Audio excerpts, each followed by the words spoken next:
Shalom, selamat malam semuanya. Mari kita akan mulai pemuritan malam hari ini. Kita akan berdoa terlebih dahulu. Bapa, terima kasih buat kasih setiamu. Tuhan menyertai kami sepanjang hari ini hingga saat malam hari ini. Sebentar kami akan belajar firman-Mu. Biarlah Tuhan menyertai, memimpin kami. Kau ada bersama dengan kami malam hari ini. Terima kasih Bapak, kami serahkan waktu ini dalam tangan kuasa-Mu, di dalam nama Yesus. Amin. Mari kita akan naikkan pujian, pindahkan hati ke surga.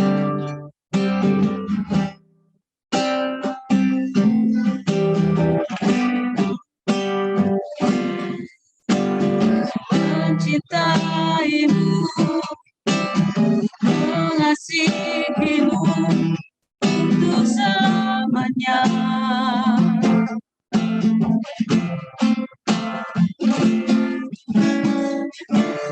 Ada yang ku ingin selain Kau, Yesus.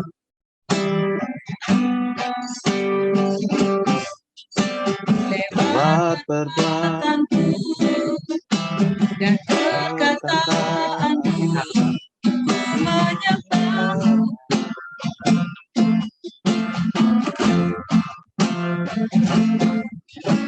Segenap hidupku, segenap hatiku, hanya bagimu.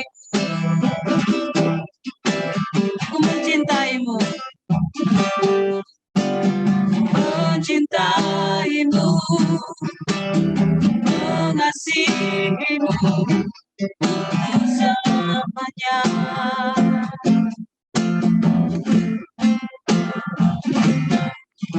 Tiada yang ku ingini hidup ini selain Kau, Yesus.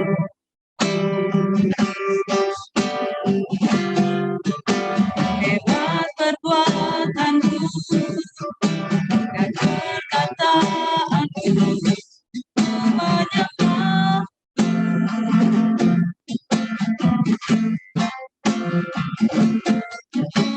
Segenap hidupku, segenap hatiku, hanya bagimu.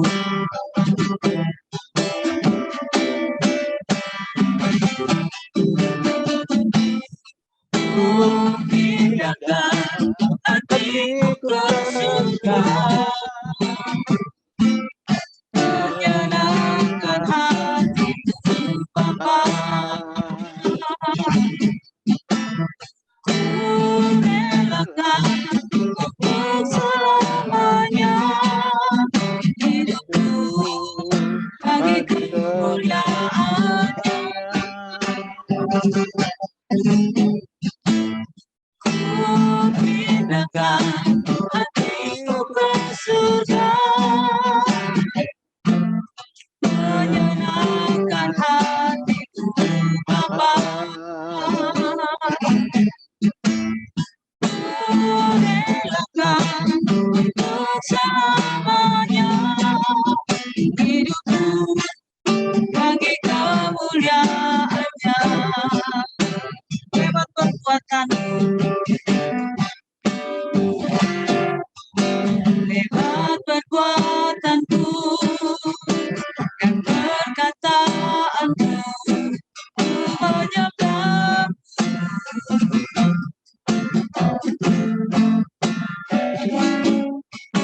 Segenap hidupku, segenap hatiku, hanya bagimu.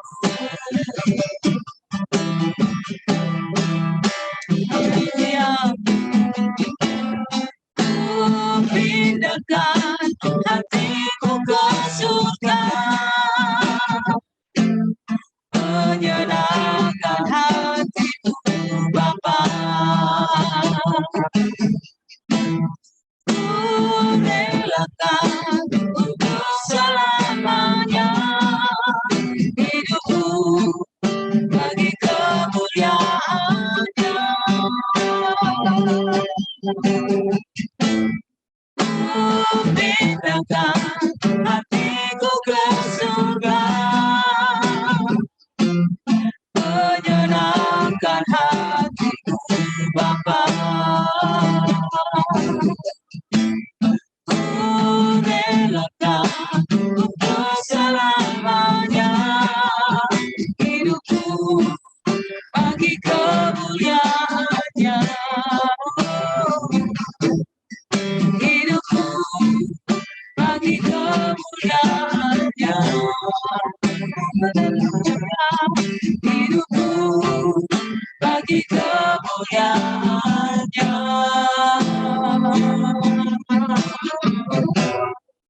Haleluya, terima kasih. Syukur, haleluya. Kami beri hidup kami bagi-Mu, segenap hati bagi-Mu, Tuhan. Kami mengucap syukur Tuhan. Kami mau mulai pengajaran hari ini. Kiranya Tuhan yang pimpin kami. Tuhan berikan Tuhan hikmat-Mu. Tuhan berikan firman-Mu. Kebenaran-Mu Tuhan. Untuk kami mengerti, untuk kami memahami. Di dalam nama Tuhan Yesus, taruhkan firman-Mu di dalam mulut hamba dan siapkan hati kami semua menerima kebenaran itu. Di dalam nama Tuhan Yesus kami berdoa. Amin. Shalom Bapak Ibu semua. Sore ini temanya adalah manusia baru atau manusia baru gitu. Nah, kenapa saya ambil tema ini? Karena gini, banyak kesalahan dalam konsep tentang lahir baru. Sebetulnya menjadi manusia baru itu sama dengan lahir baru. Nah, ketika Tuhan Yesus mengatakan tentang lahir baru, itu di Alkitab hanya satu kali. Ya, hanya satu kali dan itu kepada Nikodemus. Nah, kalau ini adalah satu kali dikatakan dan hanya ada satu kali di Alkitab, kita harus menggali di ayat-ayat lain. Jangan sampai hanya satu kali di Alkitab keluar terus kita jadikan doktrin. Ya, misalnya gini, firman Tuhan kepada Hosea misalnya, ambillah perempuan sundal dan jadikan istrimu. Terus itu hanya ada satu kali di Alkitab terus kita jadikan doktrin. Ya kan nggak boleh ya. Oh, kita boleh menikah dengan perempuan nggak benar misalnya yang laki-laki. Atau misalnya gini, hanya satu kali Tuhan Yesus menyembuhkan orang buta dengan cara mengaduk meludah dan mengaduk tanah. Terus kita buat itu setiap ada orang buta kita mau doakan supaya kesembuhan orang buta, orang sakit mata gitu. Terus kita mau doakan kesembuhan dengan cara itu. Nah, nggak boleh dijadikan, tapi kita harus memahami, kita harus mengerti kenapa seperti itu. Dan kalau misalnya itu mau dijadikan doktrin, tidak boleh hanya ada satu ayat saja yang dijadikan doktrin, tapi kita harus melihat keseluruhan. Apakah ini juga muncul di tempat-tempat lain? Nah, banyak orang mencomot soal lahir baru itu dengan cara yang salah, sehingga memahami konsep lahir baru itu seperti mistis. Padahal sebetulnya yang Tuhan Yesus katakan itu bukan lahir baru, tetapi dilahirkan dari air dan roh. Sebetulnya kata-kata tepatnya itu dilahirkan dari air dan roh. Lahir dari air dan roh. Nah, lahir dari air dan roh ini sebagai orang pengajar orang Yahudi, Nikodemus tentu ngerti lahir dari air itu seperti apa. Karena dia ngerti orang proselit, orang Yunani yang mau jadi orang Yahudi dibaptis air, itu maka dia harus berubah gaya hidupnya. Nah, Nikodemus sendiri tidak perlu lagi dibaptis, dia sudah menjadi orang Yahudi. Tapi kalau menjadi pengikut Yesus, beda. Ya kan? Nikodemus itu datang kepada Yesus. Dia percaya Yesus itu diutus oleh Allah. Dan dia itu orang baik-baik, orang bermoral. Tapi kata Tuhan Yesus, dia harus lahir dari air dan roh, atau istilahnya yang sering dipakai lahir baru. Jadi lahir baru ini bukan sekedar dari tidak beragama menjadi agama, berubah agama, ya. dari agama Yahudi menjadi agama Kristen. Bukan sekedar itu, lahir baru itu. Dari tidak percaya Yesus menjadi percaya Yesus. Bukan sekedar itu. Nikodemus datang kepada Yesus, dia percaya Yesus diutus oleh Allah. Atau misalnya dari suka melanggar hukum, suka membunuh, suka berzina, suka berjudi gitu. Ya segala dosa-dosa kejahatan ya. Terus berhenti dari kejahatan. Bukan, Nikodemus tidak melakukan hal itu. Nikodemus itu taat sama Taurat. Tapi Tuhan Yesus bilang, kamu harus dilahirkan dari air dan roh. Atau kamu harus lahir baru. Jadi apa sih lahir baru itu? Lahir baru melahirkan manusia yang baru kan pasti. Melahirkan manusia yang baru. Atau ya kalau kita manusianya tetap sama ya. Misalnya saya ya tetap saya. Bapak Ibu Saudara ya Bapak Ibu Saudara, misalnya tadi Bu Novi yang pemimpin pujian ya tetap namanya itu ya orangnya seperti itu, tetapi hidupnya baru. Ya David, Semi, tetap ya David, tetap ya Semi, tetapi memiliki hidup yang baru, memiliki cara berpikir yang baru, memiliki sifat-sifat yang baru. Nah, itu hidup baru. Jadi lahir baru harus menjadikan orang hidup baru. Nah, kalau lahir baru, katanya udah lahir baru, oh pokoknya percaya Yesus, pokoknya sudah ke gereja, terus di stempel ini sudah lahir baru. Selamat sudah lahir baru. Baru dibaptis, selamat sudah lahir baru. Belum tentu. Belum tentu. Kalau dulu orang Yunani menjadi Yahudi, dia harus dibaptis, itu dia seluruh hidupnya berubah. Tapi sekarang orang dibaptis karena mau kawin, ya karena udah umur remaja, teman-teman pada dibaptis. Belum tentu hidupnya udah berubah. Jadi banyak ya Kristen sekarang itu belum lahir baru. Kristen tanpa pertobatan. Pertobatan di sini bukan berarti gini. Dari yang tadi ya, pelanggaran-pelanggaran hukum, orang-orang jahat terus jadi baik. Itu sebetulnya bisa dilakukan oleh agama apapun. Bisa dilakukan oleh kepercayaan apapun. Tidak perlu jadi Kristen. Tanpa mereka mengenal Tuhan Yesus. Bisa kok. Orang misalnya asalnya penzina, asalnya penjudi. Mau berhenti banyak kok. Orang-orang agama lain juga. Nah, terus apa dong Kristen tanpa pertobatan itu apa? Yang gimana? Nanti kita akan bahas ya. Jadi nggak bisa dikatakan kalau sudah ke gereja, sudah menjadi beragama Kristen, itu sudah lahir baru. Apalagi tanpa perubahan moral, tetap jahat, nggak apa-apa. Pokoknya asal Kristen, ya tidak akan binasa karena sudah percaya Yesus. Nah itu kan Kristen tanpa pertobatan, Kristen bau busuk jadinya. Bukan Kristen lahir baru, tapi Kristennya jadi Kristen bau busuk. Ya, bukan hidup baru, tapi hidupnya masih bau. Bahkan kalau dibandingkan dengan agama lain, banyak agama-agama lain yang hidupnya saleh, hidupnya baik-baik. Nah, kalau kayak gini kan, bagaimana kita bisa memancarkan keagungan pengikut Kristus? Kalau gini kan, kekristenan jadi nggak ada istimewanya, bahkan mungkin diremehkan oleh agama lain. Jadi Kristen malahan kayak gitu. Buat apa? Jadi beragama Kristen. Nah, nggak ada istimewanya akhirnya Kristen. Tapi kalau orang yang nuraninya jelek ya, yang memang pengen hidup dalam dosa, oh ini justru ini keistimewaan jadi Kristen, dijamin pasti selamat gitu. Pokoknya ikut aja Kristen, dijamin pasti selamat. Nah, itu orang yang nuraninya jelek, yang memang tidak mau berubah, tidak mau berusaha berubah, akhirnya melakukan pembenaran seperti itu. Nah, seharusnya manusia yang lahir baru itu menjadi manusia yang baru gitu ya. Menjadi hidup yang baru yang berubah. Kita akan lihat ya, bagaimana sih jadi manusia yang baru itu. Yuk kita buka di Efesus 4 ayat yang ke-17. Harus ada perbedaan yang fundamental, harus ada perbedaan yang jelas, harus ada perbedaan yang mendasar antara hidup Kristen dengan hidup non-Kristen. Kalau nggak, buat apa jadi Kristen?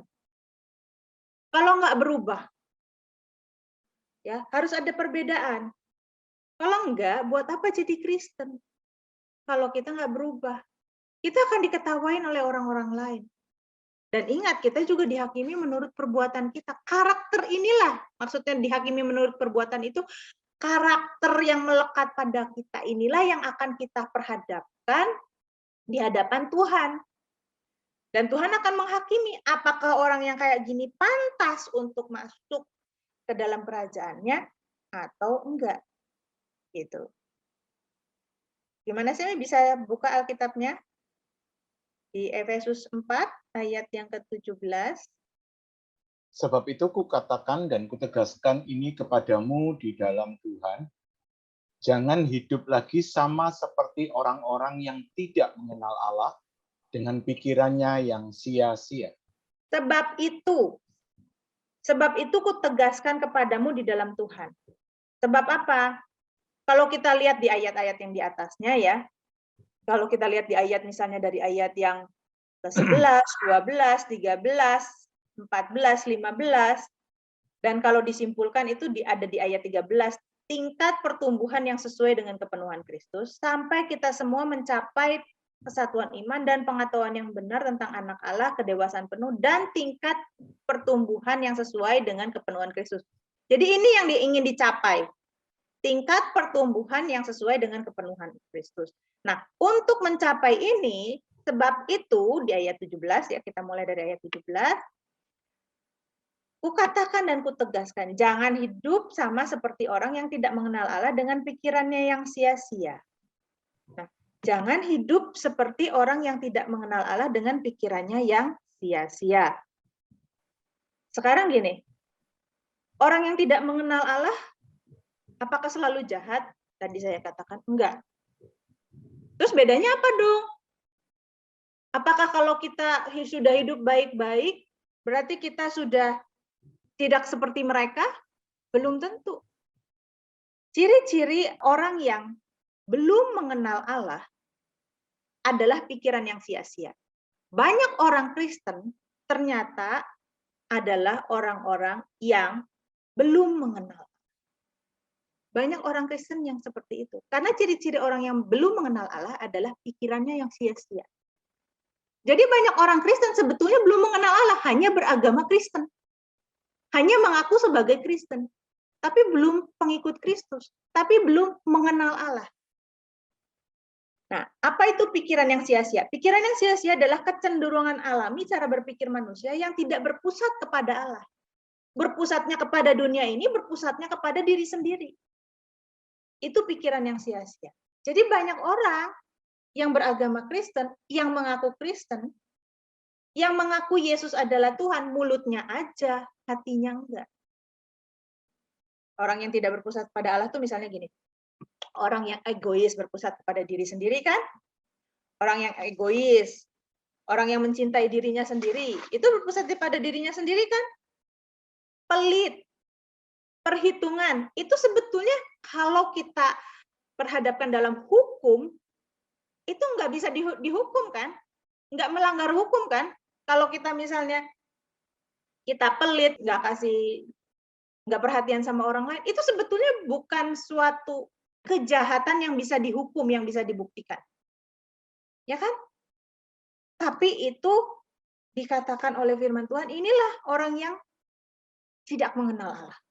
Yang masih berpusat bukan kepada Allah, tapi kepada dirinya sendiri dan kepada dunia. Pelit, perhitungan misalnya. Ya, misalnya punya pegawai di rumah, ada supir, ada pembantu, makanan cuma disisain sedikit. Tapi kalau untuk dirinya sendiri berfoya-foya. Untuk dirinya sendiri bisa makan sekali makan berapa juta. Sekali makan 4 orang misalnya. 1 juta, 2 juta. Tapi kalau untuk pembantu diirit-irit, dikasih dijatah gitu. Egois, mencintai dirinya sendiri. Dirinya boros tapi nggak peduli sama orang lain. Ingin didengarkan tapi nggak mau mendengarkan orang lain. Nah, kan banyak kan orang-orang yang seperti itu. Itu orang yang pikirannya sia-sia. Ya. Mencintai dunia ini, masih mencintai uang misalnya, orientasinya hanya uang gitu ya. Dikit-dikit uang, dikit-dikit uang, semua dihitung dari uang. Misalnya seperti itu. Lanjut ayat yang ke-18 ya. Jadi banyak orang Kristen yang belum mengenal Allah karena memiliki pikiran yang sia-sia. Dan pengertiannya yang gelap, jauh dari hidup persekutuan dengan Allah, karena kebodohan yang ada di dalam mereka, dan karena kedegilan hati mereka. Nah, tadi pikiran yang sia-sia, apa itu pikiran yang sia-sia? Kecenderungan cara berpikir manusia yang tidak berpusat pada Allah, tapi berpusat pada diri sendiri dan dunia ini. Yang di sini, pengertian yang gelap. Pengertian yang gelap itu gimana? Pengertian yang tidak diterangi oleh kebenaran. Jadi, pikirannya tuh punya kebenaran, tapi kebenaran menurut dirinya sendiri. Nah, terus jauh dari hidup persekutuan dengan Allah. Karena kebodohan yang ada di dalam mereka dan karena kedegilan hati mereka. Sebetulnya karena kebodohan ini karena ketidakpedulian, ya, dalam bahasa lain ignorance. Karena ketidakpedulian mereka. Karena mereka nggak mau diajar, nggak peduli tentang kebenaran, nggak mau dengar, nggak mau tahu, nggak mau belajar. Hal-hal yang seperti ini yang membuat tidak mengenal Allah dan hidup jauh dari persekutuan dengan Allah. Nah, yang berikutnya adalah kedegilan hati mereka. Ini adalah orang-orang dunia ini. Ya. Kedegilan. Kata kedegilan di situ adalah porosis. Kata porosis, kedegilan atau keras hati atau bebal gitu ya. Tegar tengkuk. Nah, kata ini adalah dalam bahasa Yunaninya porosis. Berasal dari kata poros atau batu. Hatinya tuh sudah keras. Nah, kalau hati yang keras itu biasanya nggak punya perasaan.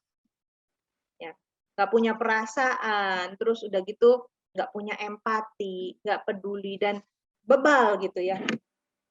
Karena mereka punya pengertian yang tidak diterangi oleh kebenaran dan mereka nggak peduli, ignorance, kebodohan itu ya tadi, mereka nggak peduli akan kebenaran dan mereka juga tegar tengkuk, bebal, ya. Akibatnya adalah mereka hidup jauh dari persekutuan dengan Allah. Nah, yang ayat yang ke-19, akhirnya karena semuanya ini akibatnya perasaan mereka jadi tumpul. Terus sehingga mereka menyerahkan diri kepada hawa nafsu dan mengerjakan dengan serakah segala macam kecemaran.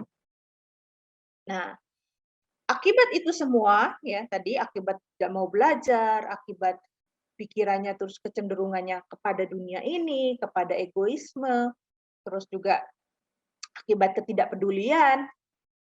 Nah, perasaan menjadi tumpul dan kemudian menyerahkan diri kepada hawa nafsu. Ya. Hawa nafsu di sini adalah aselgeia, yang artinya adalah kurang ajar, sifat jiwa yang tidak sanggup menanggung dan menjalani disiplin. Sikap hidup yang penuh dengan nafsu kesenangan. Jadi ini adalah ciri menonjolnya nggak peduli pendapat orang lain, asalkan kesenangan atau hawa nafsunya terpuaskan. Nah, ini. Hawa nafsu itu artinya itu ya. Sifat jiwa yang tidak sanggup menjalani disiplin dan penuh dengan nafsu kesenangan. Apa sih sikap jiwa yang nggak mau menjalani disiplin? Yang nggak bisa diatur, misalnya. Masih banyak orang Kristen yang hidup tidak tertib. Misalnya harus bangun pagi, dia tidur sampai siang, terus udah gitu juga rumahnya jorok, kamarnya jorok. Itu kan sikap hidup yang tidak tertib. Harusnya tugas dikumpulkan nggak dikumpulkan, harusnya olahraga nggak olahraga, harusnya makan tapi menunda makan, akhirnya sakit mah, harusnya makannya di jam-jam misalnya pagi, siang 3 kali sehari, dia 5 kali sehari misalnya. Itu kan hidup yang nggak tertib. Hanya ingin memuaskan hawa nafsu.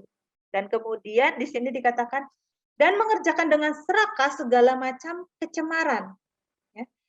Dan mengerjakan dengan serakah, pleonexia, ketamakan yang angkuh, cinta harta yang terkutuk, hasad untuk memiliki kepunyaan orang lain tanpa mengindahkan tuntutan hukum, atau nafsu serakah yang mengorbankan orang lain untuk kepentingan sendiri. Nah, mengorbankan orang lain untuk kepentingan sendiri.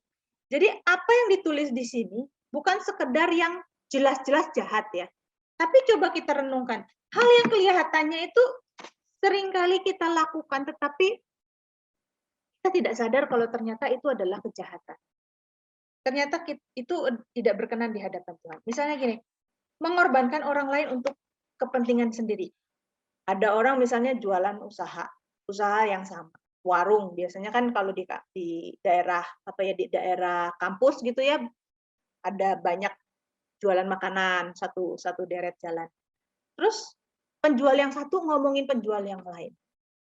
Penjual yang satu ngomongin, oh yang di situ makanannya tuh orangnya gini, orangnya jorok lah.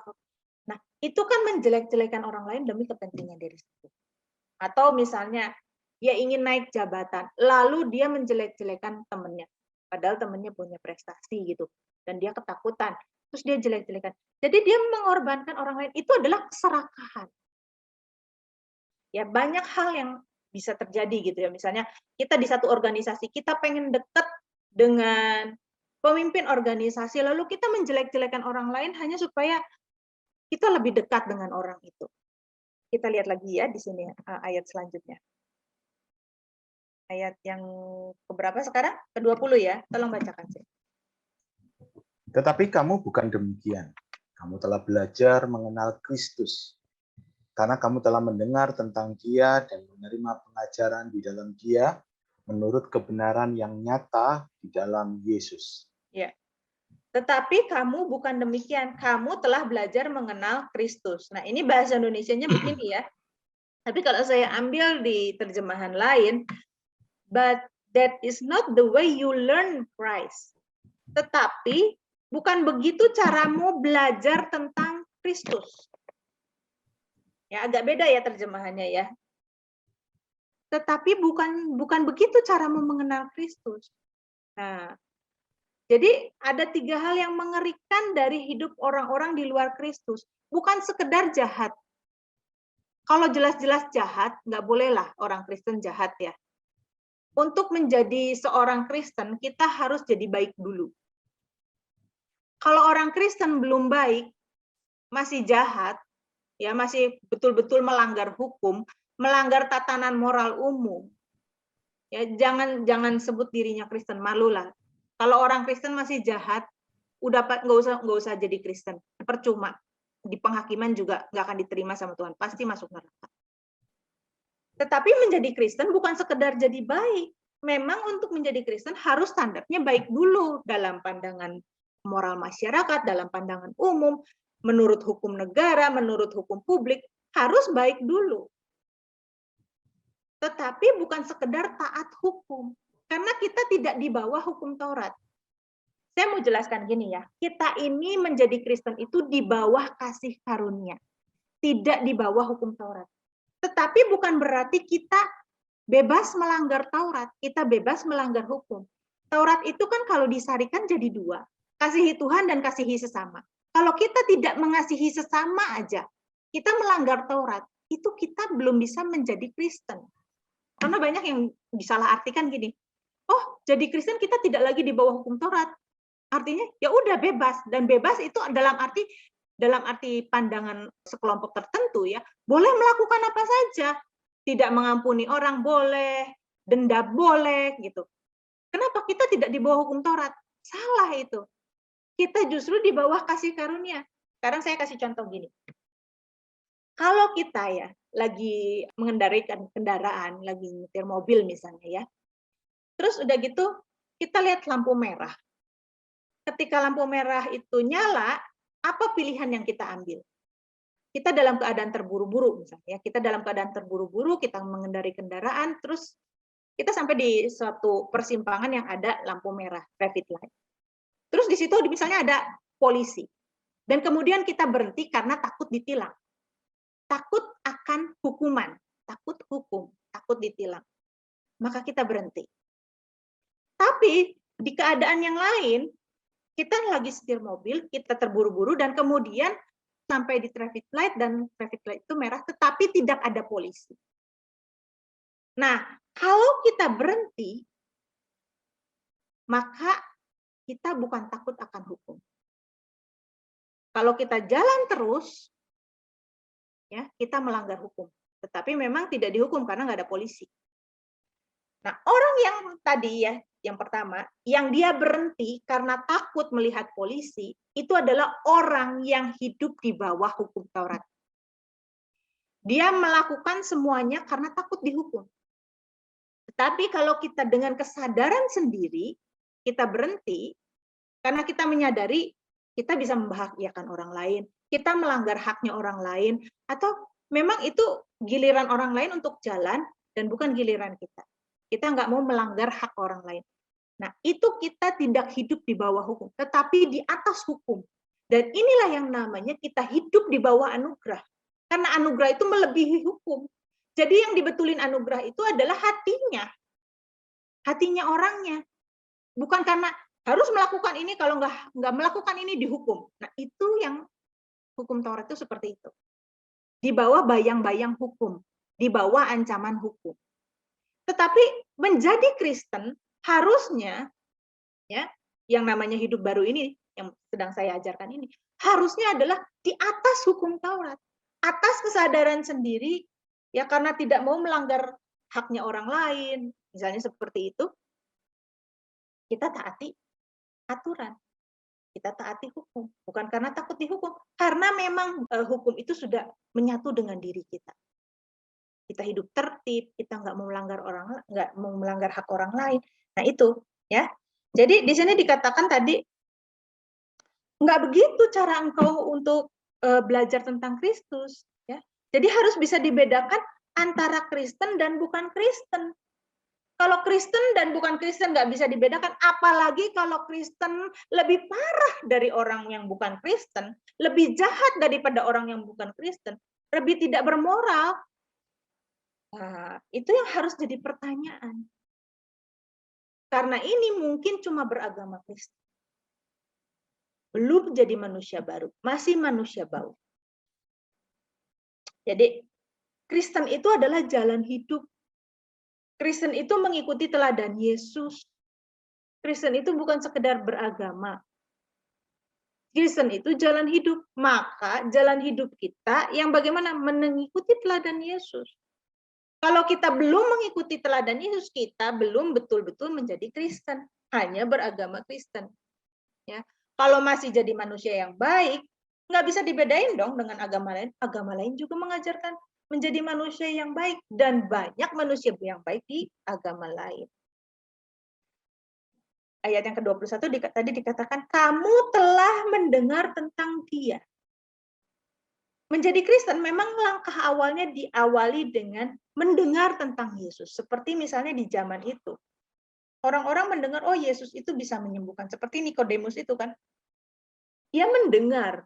Dan dia mengakui, dari mendengar dan melihat itu dia mengakui. Nggak mungkin engkau ini nggak diutus oleh Allah. Nggak mungkin. Kau pasti diutus oleh Allah. Tapi Tuhan Yesus tidak meresponi kata-katanya itu seolah-olah nggak digubris gitu. Tuhan Yesus melihat sesuatu yang lain. Tuhan Yesus menjawab pertanyaannya yang terdalam yang sebetulnya nggak keluar dari dia. Tuhan Yesus bilang, engkau harus dilahirkan dari air dan nggak nyambung kan dengan kata-kata Nikodemus yang awal. Mendengar tentang Yesus itu dimulai dulu.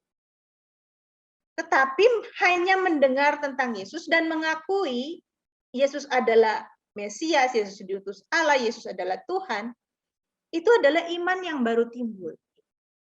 Iman yang baru muncul. Nah, di Yohanes 8 ayat 31 dikatakan, bisa dibukakan di Yohanes 8, nanti kita balik lagi ke sini. Ini ya.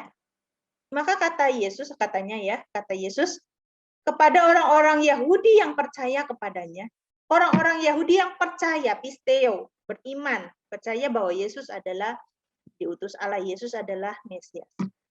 Maka kepada orang-orang Yahudi yang percaya kepadanya, jikalau kamu tetap dalam firman-Ku, kamu betul-betul adalah murid-Ku. Orang-orang Yahudi ini sudah percaya kepada Yesus, tapi Yesus tawarkan sesuatu yang lain. Kalau kamu tetap dalam firman-Ku, kamu baru betul-betul murid. Jadi iman itu bertahap. Dan iman yang menyelamatkan, iman yang sempurna itu bukan cuma sekedar mendengar tentang Yesus. Bukan sekedar mendengar terus, oh ya setuju, Yesus adalah Tuhan. Bukan. Tetapi harus dimuridkan. Kalau di sini dikatakan harus tinggal dalam firman. Yuk kembali ke ayat yang tadi. Tadi ya di ayat yang 31 itu dikatakan kalau kamu tetap dalam firman-Ku. Nah, kalau yang di Efesus ini dikatakan kamu sudah mendengar. Setelah mendengar apa? Kamu menerima pengajaran. Efesus 4 ayat 21. Dan menerima pengajaran di dalam Dia menurut kebenaran yang nyata dalam Yesus. Jadi setelah mendengar harus menerima pengajaran. Artinya ada keleraan hati mau diajar, dan ketika diajar itu ada proses dalam belajar. Nggak ada yang instan. Untuk menjadi murid Yesus, untuk menjadi Kristen yang benar, nggak ada yang instan. Nggak ada yang mistis. Ya, mengaku, ayo mengaku. Tuhan Yesus, katakan doa ini ya, ikuti saya ya. Saya terima Engkau sebagai Tuhan dan Juru Selamat. Saya terima Engkau sebagai Tuhan yang Juru Selamat. Masuklah ke dalam hatiku, masuklah ke dalam hatiku. Terus, ya udah selesai, amin. Selamat, sudah lahir baru. Tidak ada yang instan untuk menjadi manusia baru. Orang melahirkan aja nggak instan kan? Ya, hari ini pembuahan, terus besok lahir nggak instan kan? Yang namanya kelahiran itu nggak ada yang instan. Apalagi ini menjadi manusia baru. Yang biologis aja, yang fisik aja nggak ada yang instan. Begitu juga yang roh. Jadi jangan dipandang secara mistis. Harus ada kemauan untuk diajar. Harus ada proses dalam belajar. Dan belajarnya itu juga belajar kebenaran yang nyata, bukan kalau yang diajarin, yang didengarkan itu bukan sesuatu kebenaran, maka pasti imannya juga iman yang salah. Ayat yang ke-22, yaitu bahwa kamu berhubung dengan kehidupan kamu yang dahulu, harus menanggalkan manusia lama yang menemui kebinasaannya oleh nafsunya yang menyesatkan. Ayat 23, supaya kamu dibarui dalam roh dan pikiran. Nah, yaitu bahwa kamu berhubung hidup kamu yang dahulu. Ya, hidup kamu yang pikiran yang sia-sia, yang nggak kenal kebenaran, yang egois dan segala macam dan seterusnya, yang cinta dunia ini, gila hormat itu ya, ingin dihormati, kalau nggak disapa tersinggung, misalnya seperti itu. Berhubung kehidupan kamu yang lama, di mana kamu tidak mengenal kebenaran, kamu tidak mengenal Allah, kamu harus menanggalkan, kamu harus membuang manusia lama itu. Yang membuang siapa? Di sini dikatakan, kamu harus kita sendiri yang aktif membuang, menanggalkan. Jadi, gimana caranya kita membuang atau menanggalkan karakter kita yang lama? Ya, kita berhenti dari keburukan-keburukan karakter-karakter kita yang lama itu. Bukan sekedar jadi manusia jahat loh. Mungkin dulu kita orang baik-baik. Kita nggak pernah melanggar hukum, ya kita di masyarakat orang yang terhormat. Tetapi banyak karakter yang buruk. Nah, dan Tuhan minta, di firman ini dikatakan ya, ayo tanggalkan manusia lama. Supaya bisa diperbaharui roh dan pikiranmu. Dengan menanggalkan manusia lama, berarti kita bisa dibaharui. Baru bisa. Seperti gelas. Ya, isinya misalnya sirup manis berwarna merah. Kalau kita mau minum air putih gitu ya, yang nggak ada rasanya, nggak ada warnanya, karena kita misalnya nggak mau air yang manis itu, gimana? Ya kita harus buang dulu supaya bisa diisi dengan air yang baru. Nah kalau nggak dibuang nggak bisa diperbarui, nggak bisa diisi. Nah, ayat yang ke-24, dan mengenakan manusia baru yang diciptakan menurut kehendak Allah di dalam kebenaran dan kekudusan yang sesungguhnya. Dan mengenakan manusia baru ini juga kata aktif. Jadi kita sendiri yang harus mengenakan. Bukan tahu-tahu Tuhan yang mengenakan manusia baru itu kepada kita.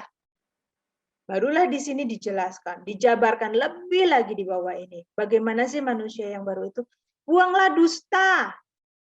Berkatalah benar seorang kepada yang lain karena kita adalah sesama anggota. Buanglah dusta itu bukan berarti misalnya, oh dulunya pembohong. Tapi orang yang tidak tulus juga, itu juga dusta loh. Misalnya, karena kita ingin supaya orang lain, supaya atasan menyukai kita. Walaupun misalnya hari ini penampilannya nggak keren, kita bilang keren. Nah, kita bilang kerennya itu supaya ada maksud-maksud tertentu, bukan dengan tulus. Ini juga salah. Ya kan? Ternyata banyak kesalahan-kesalahan yang sesungguhnya itu di hadapan Tuhan ini nggak benar, tetapi mungkin kita biasa melakukannya. Kenapa? Karena itu tadi, kebiasaan dunia ini. Memang begitu, cara berpikir dunia ini memang begitu. Dan kita itu sudah sekian puluh tahun dipengaruhi, sudah bertahun-tahun dipengaruhi. Kita hidup di dalam dunia ini, kita dipengaruhi oleh lingkungan di dunia ini, dan kita juga diajari, belajar, dan melihat hal itu. Dan hal itu yang kita tangkap. Ya, nggak tulus dengan orang. Atau misalnya kita bilang, ya udah deh, aku ngampuni dia, tapi nggak tulus. Udah deh, aku maafin dia, tapi nggak tulus. Atau dusta itu misalnya nggak jujur dengan diri sendiri. Nggak jujur dengan diri sendiri itu nggak bisa menerima keadaan diri. Saya nggak sebut nama orang ya, saya nggak sebut nama orang, tetapi ada orang yang kami layani, yang konseling dengan kami, itu menderita satu sakit psikis, tetapi nggak bisa menerima keadaannya. Nah itu, kalau nggak bisa menerima keadaan diri, ya susah untuk berubah. Atau misalnya, kita sering pamer, terus orang bilang sombong, kita tersinggung. Ya nggak bisa menerima keadaan diri kan, gimana bisa berubah? Yuk kita jujur dengan diri sendiri sebelum kita jujur sama orang lain, kita jujur dulu sama diri sendiri. Kalau kita nggak bisa jujur dengan diri sendiri, ya susah. Apalagi ya, bintang-bintang film itu ya, banyak yang dioperasi plastik gitu. Ya mereka punya duit bisa operasi plastik, setidaknya kita bisa pakai ini ya, aplikasi gitu ya. Itu kan tidak jujur dengan diri sendiri. Supaya kelihatan bagus. Nah ini, buanglah segala dusta. Jadilah diri kita apa adanya lah. Kalau kita memang masih buruk, ya kita berusaha perbaiki diri, bukan menutup-nutupi keburukan itu. Berkatalah benar seorang kepada yang lain karena kita adalah sesama anggota. Katalah benar, jika iya katakan ya, jika tidak katakan tidak. Apabila kamu menjadi marah, janganlah kamu berbuat dosa, janganlah matahari terbenam sebelum padam amarahmu, dan jangan beri kesempatan kepada iblis. Bukan kita dilarang marah, enggak. Tapi jangan marah yang merusak. Jangan marah yang melampiaskan emosi. Jangan marah yang destruktif, tetapi marah yang konstruktif. Marah harus dengan tujuan untuk membangun. Marah harus dengan tujuan untuk memperbaiki. Dan marah bila harus marah, jangan marah bila tidak harus marah. Jangan semua dimarah-marahin, semua dijadiin marah. Kalau kamu marah, jangan berbuat dosa. Jangan menimbulkan kepahitan dan dendam di hati orang. Ya, dan jangan beri kesempatan kepada iblis. Maksudnya dengan kita membuat dendam, kenapa bisa dendam? Misalnya kata-kata kita yang menyakitkan, kata-kata kita yang kasar, yang kotor gitu ya. Itu membuat orang sakit hati. Nah, itu adalah yang namanya memberi kesempatan kepada iblis, sehingga iblis masuk di situ. Dan putuslah, rusaklah hubungan kita dengan orang lain. Yang selanjutnya, orang yang mencuri janganlah mencuri lagi. Nah, kalau orang di bawah hukum, ya, untuk menaati hukum, orang mencuri jangan mencuri lagi. Cukup sampai di situ. Itu jadi orang baik. Nggak mencuri kan, tuh baik. Tetapi orang Kristen nggak seperti itu. Tetapi baiklah ia bekerja keras dan melakukan pekerjaan yang baik dengan tangannya sendiri supaya ia dapat membagikan sesuatu kepada orang yang berkekurangan. Jadi bukan sekedar berhenti mencuri, kalau dulu dia ngambil barangnya orang lain, sekarang berhenti, tetapi bukan sekedar berhenti. Sekarang dia kerja keras dan membagi-bagikan hasil kerja keras. Nah, ini adalah contoh-contoh untuk menjadi manusia baru. Jangan ada perkataan kotor keluar dari mulutmu, tetapi pakailah perkataan yang baik untuk membangun di mana perlu, supaya mereka yang mendengarnya beroleh kasih karunia. Jadi, orang yang senang membicarakan keburukan orang lain, kesalahan orang lain, ngetawain kesalahan orang lain, ngetawain kegagalan orang lain, tentu bertentangan dengan ini. Jangan ada perkataan kotor keluar dari mulutmu, tetapi perkatakan perkataan yang baik untuk membangun. Dan jangan mendukakan Roh Kudus Allah yang telah memateraikan kamu menjelang hari penyelamatan. Nah, ternyata Roh Kudus itu bisa kita dukakan karena perbuatan-perbuatan kita. Roh Kudus itu bisa berduka karena melihat karakter kita. Bukan karakter menjadi manusia yang jahat di masyarakat, bukan. Tetapi manusia yang masih dengan pikiran yang sia-sia, masih mencintai dirinya sendiri, masih egois, masih hidupnya terpusat kepada dirinya sendiri. Yang mudah tersinggung, dikit-dikit tersinggung. Yang mudi, sumbu pendek, mudah gusar, dikit-dikit gusar. Contohnya gini, banyak orang yang beragama hidup dalam sifat yang agamawi. Sehingga kalau dia melihat nggak benar, itu dia mudah gusar. Misalnya, saya pernah dengar ilustrasi, bukan ilustrasi ya, saya pernah dengar pengalaman seorang pengkhotbah gitu ya. Ketika dia naik ke mimbar, lalu mic-nya itu nggak nyala, dikutak-katik nggak nyala, dia marah dan dia turun nggak mau khotbah, dia pergi. Nah, ini seorang pengkhotbah, tetapi belum menjadi manusia baru. Egois, masih terpusat kepada dirinya sendiri, mudah gusar. Kenapa? Mungkin dia merasa nggak dihormati dengan nggak ada persiapan. Sekarang gini, mana ada sih soundman yang memang sengaja mau matiin mic-nya pengkhotbah, ya kan?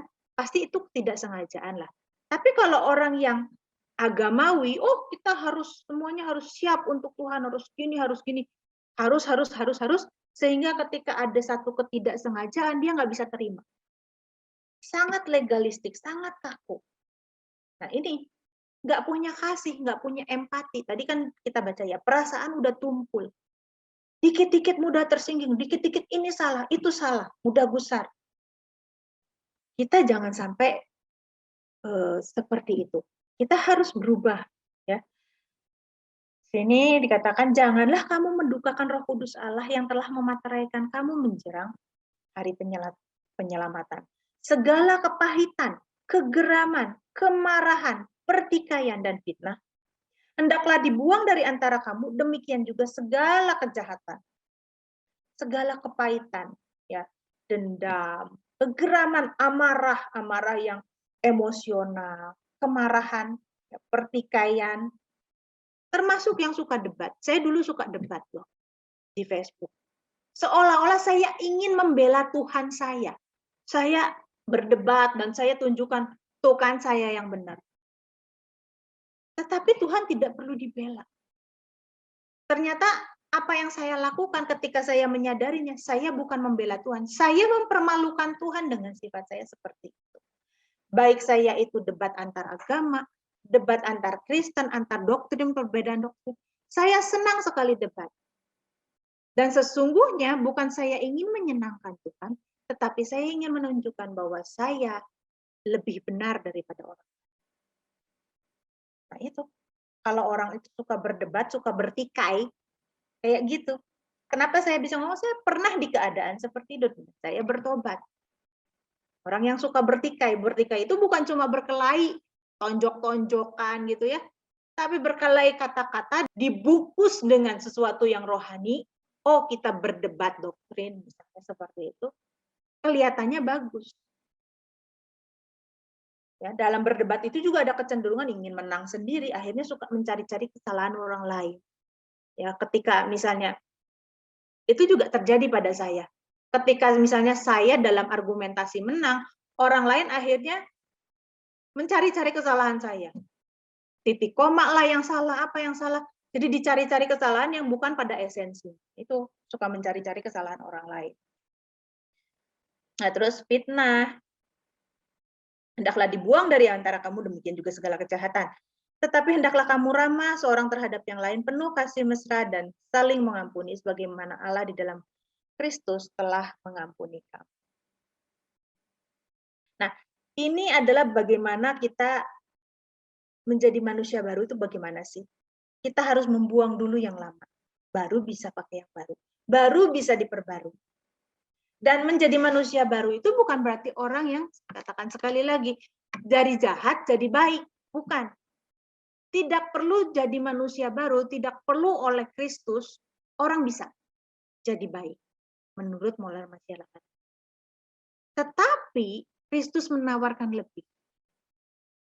Dan dengan pertolongan Tuhan Yesus, kita bisa menjadi jauh lebih baik. Ya, kita bisa menjadi peniru-peniru Kristus. Kalau kita lihat di pasal yang kelima, be the imitator of God. Jadilah penurut-penurut Allah. Tujuan kita tadi di ayat yang ke-13 adalah mencapai kepenuhan Kristus di dalam hidup kita. Nah, mencapai kepenuhan Kristus itu harus membuang ini semua dulu. Yang ingin dihormati, yang sombong, yang suka pamer, yang suka merendahkan orang lain, yang gampang tersinggung, yang berpusat kepada diri sendiri, yang sok tahu, suka bersilat kata, suka berdebat, suka bertikai, tadi ingin menang sendiri. Atau suka ngatur, ingin didengarkan, tapi nggak mau didengarkan, nggak mau menghormati orang lain.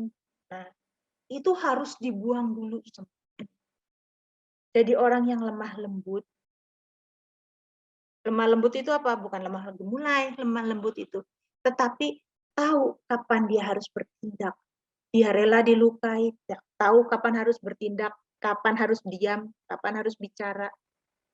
Untuk apa? Untuk mencapai kepenuhan Kristus di dalam hidup kita. Dan kalau kita sudah serupa dengan Kristus, kita sudah berubah dari cara berpikir, cara hidup dunia ini, barulah kita disebut sebagai manusia. Baik, kita akan tutup dalam doa sebelum kita masuk ke dalam pertanyaan. Mari kita berdoa. Terima kasih Tuhan untuk pelajaran pada malam hari ini.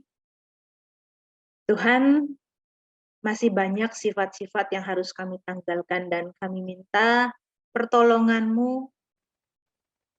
Kami minta Tuhan supaya Engkau yang menerangi hati kami. Kami mengenali keburukan diri kami sendiri. Kami menyadarinya. Terangi hati kami dengan kebenaran-Mu supaya kami bisa melihat apa yang buruk dalam hidup kami. Dan kami boleh membuangnya dengan bantuan kekuatan daripada-Mu Tuhan. Supaya kami bisa mengenakan manusia baru yang seperti telah Engkau contohkan dalam kehidupan-Mu sebagai manusia di bumi. Terima kasih Tuhan Yesus. Di dalam nama Tuhan Yesus kami berdoa. Amin.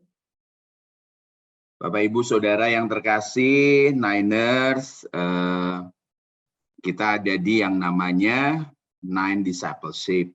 Kita bentuknya adalah pemuritan. Nah, orang-orang bilang ini pengejaran kita, Bapak Ibu Saudara, apa pengejaran yang dikatakan sempurna seperti Bapa di surga? Sempurna itu tumbuh sesuai dengan umur rohani, ya. Apa sih kegiatan kita? Kita ada juga punya yang namanya Nine Discipleship YouTube channel. Jadi apa yang disampaikan oleh Kak Ane tadi ada di YouTube channel. Kita bukan YouTuber ya, tetapi kita mau agar setiap yang dibagikan itu bisa juga tersebar dan jadi berkat buat orang lain. Buka Nine YouTube channel, pilih yang Anda sukai. Jangan lupa untuk di-like, jangan lupa untuk di-subscribe, dan jangan lupa untuk di-share.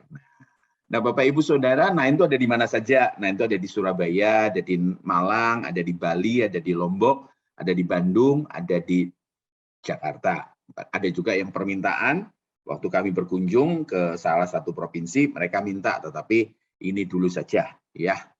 Nah, Bapak Ibu Saudara, Nine Discipleship itu ngapain aja sih? Nah, kita tuh ada Zoom meeting ya seperti ini tiap Rabu. Ya, terus ada apa? Kita punya WA grup diskusi firman Tuhan. Dan kita juga ada acara radio Bicara Hati. Ada satu slot setiap Kamis jam 18 sampai jam 20, kadang-kala sampai jam 19.30 juga. 98,2 FM Radio Sola Gracia. Kalau Bapak Ibu berminat untuk ikut acara ini, silakan ke 08175205 kali ke Lili untuk minta linknya. Nah, Nine Discipleship-nya kita juga punya perkunjungan ke daerah-daerah tersebut. Ada mission trip. Yang kalau gambar kiri di laut itu, nah itu kita pulang dari mission trip, kita ke laut itu di Pulau Merah kalau nggak salah. Nah setelah itu kita ada juga memberi beasiswa Bapak Ibu Saudara yang terkasih, ya mulai dari tingkatan SMA, S1, dan S2. Dan orang-orang yang kita beri beasiswa adalah orang-orang yang memang dalam tanda petik membutuhkan. Bagaimana caranya mendukung pelayanan di Nine? Yang pertama ya doakan, ya lebih dari segala-galanya. Yang kedua, untuk mendukung pelayanan di Nine, ikut serta secara aktif dalam pemuritan. Ya, terus yang ketiga, kalau mau dukung dalam pendanaan, silakan transfer ke rekening Nine BCA 011 478 9 4 kali. Kalau sudah, silakan konfirmasi ke Christine 0852 3334 3335. Nanti tiap bulan akan ada pertanggungjawaban dari bendahara yang kita share, ya. Itu, dan jangan lupa untuk memindahkan hati ke surga. Terima kasih. Ya, saya minta tolong Lili atau Sami bisa bacakan pertanyaan. Pertanyaan dari Willy. Mau tanya Kak, berhubungan dengan cara hidup jemaat, bagaimana jemaat yang masih hidup dalam dosa? Seperti jemaat di Korintus dalam 1 Korintus 5, jemaat yang melakukan percabulan, sombong, dan dosa-dosa lain. Dan di ayat 5 dikatakan, orang itu harus diserahkan dalam nama Tuhan Yesus kepada iblis, sehingga binasa tubuhnya, agar rohnya diselamatkan pada hari Tuhan. Mohon penjelasannya untuk 1 Korintus 5 ayat 5 berhubungan dengan tindakan jemaat di atas. Terima kasih. Di sini dikatakan ya, Paulus itu dengar. Memang orang mendengar bahwa ada percabulan di antara kamu. Percabulan yang begitu rupa, seperti yang tidak terdapat sekalipun di antara bangsa-bangsa yang tidak mengenal Allah, yaitu bahwa ada orang yang hidup dengan istri ayahnya. Nah, Paulus itu dengar bahwa di jemaat Korintus, di gereja Korintus ini ada percabulan yang bahkan dikatakan oleh Paulus di bangsa-bangsa lain aja nggak seperti itu, ya, di bangsa kafir aja nggak seperti itu, yaitu ada orang yang hidup dengan istri ayahnya. Jadi ayahnya punya istri kedua atau ketiga gitu, dan dia tidur dengan istri ayahnya itu atau hidup bersama dengan istri ayahnya. Dan orang itu adalah bagian dari jemaat gereja di Korintus gitu. Tetapi gereja Korintus ini merasa sombong. Kenapa sombong? Karena gereja Korintus ini gereja yang penuh dengan banyak karunia. Tentunya bukan orang yang berdosa yang dikasih karunia ya, tetapi banyak orang-orang lain gitu. Nah, sehingga gereja Korintus ini menjadi sombong karena penuh dengan karunia-karunia itu. Nah, di ayat yang ke-6 dikatakan, kemegahanmu itu nggak baik, kesombonganmu, kebanggaanmu itu nggak baik. Jadi, Paulus sendiri sebetulnya nggak bisa terima dengan dosa, ya. Dan dia tidak membiarkan dengan menegur ini, dia tidak membiarkan dosa. Jadi memang dosa yang jelas-jelas pelanggaran moral ya bagi masyarakat umum itu nggak bisa diterima. Jadi Kristen itu bukan sekedar jadi baik, ya, tetapi lebih daripada baik. Nah, di ayat kelima ini dikatakan orang itu harus kita serahkan dalam nama Tuhan Yesus kepada iblis sehingga binasa tubuhnya agar rohnya diselamatkan pada hari Tuhan. Maksudnya gini, karena orang itu udah nggak bisa dikasih tahu lagi, ya. Kalau dia orang Kristen pasti dia tahu dong yang mana yang benar, yang mana yang salah. Nah, tetapi ini orang Kristen jelas-jelas melakukan hal yang salah. Kalau misalnya gini, kesombongan, itu dosa yang tersembunyi. Kadang-kadang orang nggak sadar dia sombong atau enggak. Itu dosa yang tersembunyi. Dan tidak bisa dibuktikan secara moral gitu ya. Orang ini sombong atau enggak itu bisa penilaian yang relatif. Tetapi kalau perzinahan itu dosa-dosa yang nyata. Secara masyarakat umum aja ini salah gitu. Dan bisa dibuktikan, oh tidur sama orang yang bukan pasangannya. Itu berzina, jelas-jelas berzina. Tapi kalau kesombongan, siapa yang bisa membuktikan bahwa itu adalah kesombongan? Kadang-kala misalnya kita bilang, saya juara 1 loh. Apakah itu kesombongan ataukah itu sekedar informasi? Kan nggak bisa dibuktikan, ya kan? Penilaian itu bisa subjektif. Nah, Apakah ini, oh dia kan cuma sekedar ngasih tahu, sekedar kasih informasi untuk bersukacita bersama-sama merayakan kemenangan. Tapi mungkin juga orang itu, oh sombong gitu. Nah, ini adalah percabulan. Dosa atau kejahatan yang jelas-jelas tidak perlu dibuktikan lagi, udah jelas-jelas nyata. Nah, orang Kristen seharusnya tahu ini salah. Tapi kok bisa dia melakukan itu? Karena ini bagian dari jemaat Korintus ya, orang yang melakukan ini. Nah, karena dia dablek, dia nggak bisa dibilangin. Akhirnya apa? Orang itu harus kita serahkan dalam nama Tuhan Yesus kepada iblis sehingga binasa tubuhnya. Nah, karena dia udah nggak bisa dibilangin lagi, tentu dia pernah dibilangin, pernah ditegur ya, bukan tiba-tiba aja begitu. Tiba-tiba maksudnya, udah deh diserahkan aja kepada iblis. Nah, tentu dia ada proses-proses peneguran ya. Kalau kita lihat di kitab Matius itu ya, caranya orang negur tuh satu, ditegur 4 mata dulu. Kalau misalnya 4 mata nggak bisa terima, ayo bawa orang lain, pemimpin-pemimpin jemaat yang lain. Dibilangin, diajak rame-rame, kamu salah loh, harusnya gini. Masih juga nggak bisa terima, barulah dianggap sebagai orang yang tidak mengenal Tuhan. Nah, ini rupanya, karena orang ini sudah orang Kristen, orang yang ngerti, dan dibilangin nggak bisa, maka orang itu harus diserahkan kepada iblis. Nah, apa itu maksudnya diserahkan kepada iblis? Sehingga binasa tubuhnya. Sehingga binasa tubuhnya tuh bisa jadi misalnya orang itu sakit. Ya, misalnya ketabrak kereta terus jadi lumpuh, mengalami kecacatan fisik atau misalnya sakit sehingga tubuhnya tidak bisa berfungsi. Dengan begitu dia berhenti berbuat dosa kan? Dia nggak bisa berbuat dosa lagi, tidak bisa berbuat dosa dalam arti kejahatan itu lagi. Ketika tubuhnya diserahkan kepada iblis dalam arti tubuhnya mengalami suatu kerusakan. Mengalami kecacatan, mengalami sakit penyakit. Nah, akhirnya dia nggak bisa meneruskan kejahatan atau dosanya itu. Supaya ketika dia mengalami hal itu, maka mulai dia mencari Tuhan. Mulai dia bertobat. Nah, agar rohnya diselamatkan pada hari Tuhan. Itu maksudnya. Kalau udah nggak bisa dibilangin, udah deh. Biar cilaka aja. Kalau udah cilaka dalam keadaan yang sengsara itu, baru dia mulai menyadari kesalahannya dan bertobat. Itu maksudnya. Oke, terus selanjutnya. Ada ini direct message. Jadi saya yang bacakan. Kak, saya tahu, saya mengerti, saya sadar, jadi manusia baru harus berubah. Tapi rasanya kok kembali jatuh pada kesalahan yang sama. Saya pernah lihat YouTube yang dibagi di WA group. Tapi kadang sekedar sebatas pengetahuan, mau melaksanakannya sulit. Nah, dari situ saya jadi kecewa sama diri saya sendiri. Kok saya nggak bisa berubah gitu ya? Rasa capek sama diri saya sendiri. Saya harus gimana ya, Kak? Betul, memang jadi manusia baru itu sulit, untuk berubah itu sulit. Karena kita tuh kayak udah dicetak. Udah ada cetakannya. Perjuangan ini adalah perjuangan setiap orang, bukan cuma perjuangan satu orang aja. Nah, ketika kita mau berubah, kita komitmen, kita minta tolong sama Tuhan. Saya juga mengalami hal ini. Saya orang yang temperamental, sangat temperamental.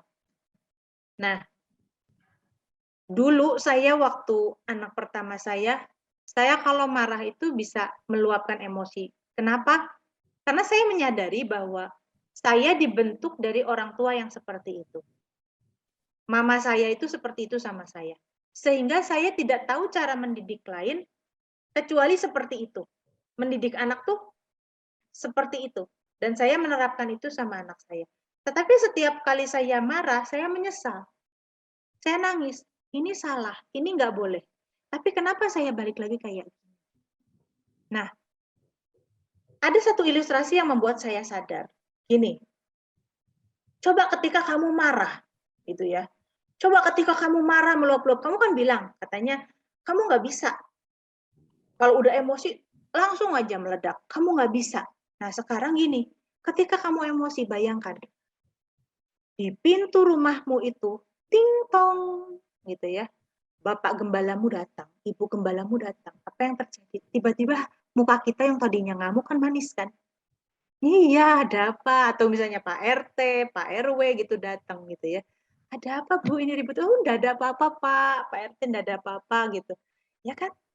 Ternyata bukan kita tidak bisa mengontrol diri. Kita bisa sebetulnya. Saya sadar, oh iya ya, ternyata kalau saya bilang saya nggak bisa kontrol diri untuk tidak marah. Saya pengen nggak marah, tapi saya nggak bisa kontrol diri. Itu cuma alasan saya aja. Sesungguhnya kalau itu terjadi, misalnya tiba-tiba ada orang yang saya hormati mengetuk pintu saya, pasti saya tiba-tiba bisa mengontrol diri saya. Nah, artinya mau atau nggak mau, dan usaha kita.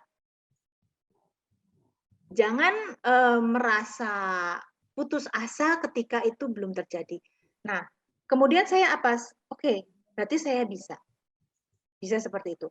Hanya saya perlu ingat. Nah, baru saya berdoa, Tuhan tolong saya, ingatkan saya, karena saya betul sungguh-sungguh mau berubah. Dan akhirnya saya bisa berubah dengan anak saya. Saya nggak lagi kalau marah itu harus meledak-ledak, enggak. Lama-lama hilang, dan akhirnya hilang sama sekali. Dan memang itu proses. Turun, dan sekarang saya kalau sama anak saya, udah nggak ada marah-marah lagi. Biasa aja. Jengkel, iya masih ada jengkel, tapi jengkelnya tuh cepat hilang. Saya bisa pendekatan yang lebih baik kepada anak saya. Nah, itu contohnya. Ya. Jadi pertama yang saya dari pengalaman saya adalah saya berdoa. Selain saya berusaha berubah dari diri sendiri, yang rasanya itu nggak mungkin. Gini, Tuhan tidak akan memberikan perintah yang itu tidak mungkin dilakukan oleh kita. Ya. Jadi perintah Tuhan itu pasti bisa kita lakukan dengan pertolongan Tuhan. Perintah yang sepertinya mustahil kita lakukan itu, ya, contohnya berubah karakter, itu hampir mustahil dilakukan oleh orang. Bisa kita lakukan karena Tuhan menolong kita. Tuhan ingin kita berubah, dan pasti Tuhan akan tolong kita berubah. Pertama, kita sungguh-sungguh dulu mau berubah. Kita tunjukin, ya Tuhan, kita mau sungguh-sungguh berubah. Pasti Tuhan akan tolong. Ya. Seperti saya dulu ditolong Tuhan dan saya bisa berubah. Ya, pasti engkau juga bisa. Tuh. Nah, yang kedua, kalau misalkan itu adalah suatu dosa. Kalau itu karakter buruk ya. Ya, dosa juga termasuk karakter buruk, tapi kan dosa itu ada yang satu, dosa yang kejahatan, dua, dosa kemelesetan. Ya. Nah, kalau itu adalah suatu kejahatan-kejahatan, ya, dosa-dosa kejahatan. Kita komitmen gini, Tuhan, aku janji aku tidak akan melakukan hal ini lagi. Kita janji sama Tuhan. Ketika kita menyesal, kita sungguh-sungguh menyesal, kita janji sama Tuhan. Nah, kadang orang takut untuk berjanji. Kenapa? Karena takut kalau melanggar janji, ya karena bukan sengaja melanggar janji ya, tapi karena ya karakternya kan memang belum berubah, masih jatuh bangun, terus tiba-tiba nggak sengaja janjinya melanggar gitu ya, melakukan kejahatan itu lagi. Nah, terus kalau dia melanggar janji, dia takut dihukum sama Tuhan karena dia melanggar janji. Udah memang melakukan dosa, udah gitu melanggar janji sama Tuhan, nah double-double kan gitu kesalahannya dia. Nah, sebetulnya cara berpikirnya bukan begitu. Tapi dengan janji justru menolong kita, mendorong kita untuk lebih sungguh-sungguh. Ya, kalau memang janjinya kelanggar ya sudah gitu. Tapi bukan karena kita memang sengaja melanggar ya. Janji itu memotivasi kita untuk lebih sungguh-sungguh berpegang kepada komitmen kita. Justru kalau kita janji, kita akan lebih sungguh-sungguh untuk berusaha hidup benar di hadapan Tuhan. Nah, gimana kalau misalnya tanpa sengaja? Nggak apa-apa. Tuhan juga bisa mengampuni kita kok. Toh kita bilang sama Tuhan, Tuhan, ya memang benar ya, bukan pura-pura gitu ya. Ya, beginilah keadaanku, ampuni. Jadi kalau kita datang sama Tuhan, kita minta ampun karena kita masih belum seperti yang Tuhan mau. Ya, dan Tuhan akan menolong kita menjadi seperti yang Dia mau. Udah habis ya pertanyaannya ya? Habis, Kak. Habis. Oke, Kak Sony, kalau gitu bisa tutup dalam doa. Kita berdoa ya. Terima kasih Tuhan untuk pertemuan malam ini. Kami dibuat mengerti, tinggal kami akan menjalankannya dan menajamkannya, sehingga kami memiliki keserupaan dengan Tuhan. Terima kasih Bapa di surga. Kami bersyukur dan berdoa di dalam nama Tuhan Yesus. Amin. Amin.